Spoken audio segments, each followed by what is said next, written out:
Hey guys, Miss Cave Troll here. So I thought I'd do a little update on the plants that I did. I put it in the things, I guess it was last week, whatever, and show the rest of my backyard off.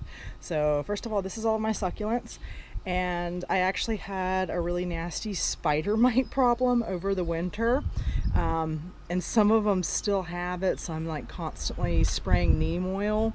If anybody knows any other way to get rid of spider mites on succulents, please let me know.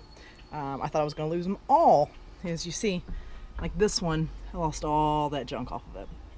And this is just where they didn't get enough sunlight with us, the window that they were in. So anyways, so yeah, there's those. But this is what we planted. Let me get out of the. This is what we planted last week. So see, I've already got some stuff coming up here, and this is the one I'm like super excited about. This one, it's got lots of stuff coming up, and it's like cosmos and straw flowers and a wild mix. And then I've got my zinnias coming up here. So that's all those guys. And I'm sorry for my shadow. And I've got my moss roses all up here.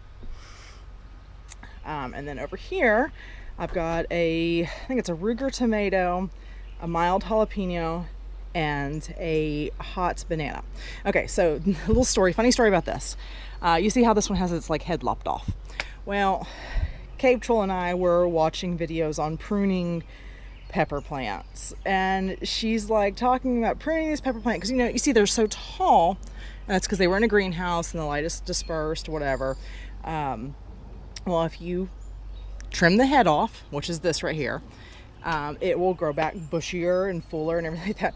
Well, as like we're watching the video, the lady's like, I know this is like killing you to, cut the plant's head off and everything like that. And the entire time I'm watching this video, I'm thinking that. I'm like going, oh my God, she's gonna cut that plant's head off. Well, I couldn't do it to both, as you see. I couldn't. This one already had blooms on it. I was like, I just can't do it. But this one didn't. So I went ahead and tried it. We'll see. We'll see how it works. I don't know. Either I'm gonna have to buy a new jalapeno or I won't. We'll see at the end of the summer. Anyway, so, and these were the guys that gave the rest of them spider mites. So, of course, you see they're thriving, but they've been in isolation. They're not allowed to go back around any of the other ones. Anyway, so we'll run down here. That's my back porch, obviously. Ow, I was just impaled by a stick. This is my lovely friendship garden and my herb garden. So all the plants that are in here came from friends. Like I went and literally dug them up out of their yard, with the exception of my herbs.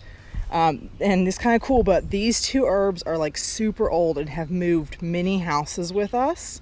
And the thyme loves it right here. It just loves it. So, and unfortunately I lost my rosemary last year, so this is a new one. It's actually a pink rosemary.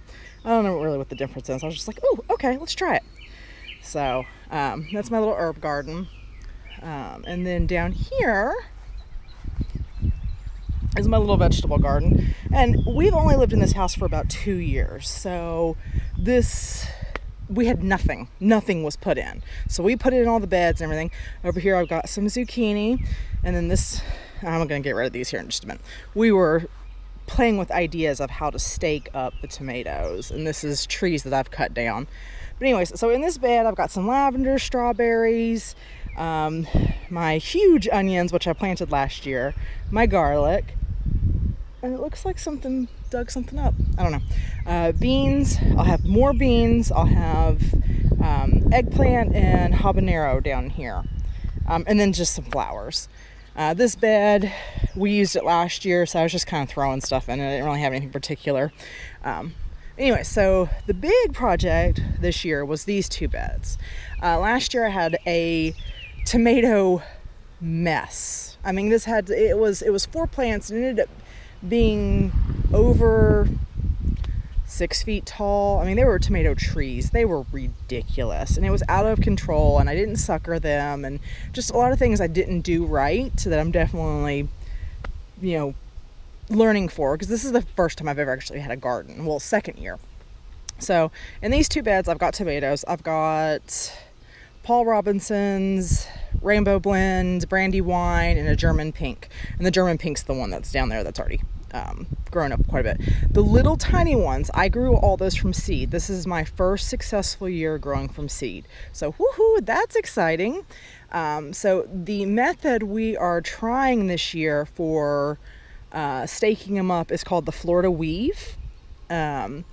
Obviously, tomato cages don't do jack shit. They just don't. I did put them there for extra support, but I found out last year that they're junk. They really are. So hopefully the Florida Weave will work really well. If not, then we're going to do the string method next year. So, but yeah, so that is my garden, and I will do an update as the summer goes on to show you where everything is. I'm like super excited about these tomato plants. Cave Troll told me I wasn't allowed to plant any more tomatoes. For some reason, I love planting tomato plants. We're not like, we like tomatoes, but we don't love them. But for some reason, I love growing them. Because I have grown things in pots at old houses and everything. This is just my first year growing them in the ground and everything. And eventually all this will be done and it'll be redone and everything. Lots of ideas for this house. Like I said, we just moved in here not too long ago. So, but anyways, so that's my garden. I hope y'all liked it. And I'll do more updates later on. I hope you have a great day. Bye.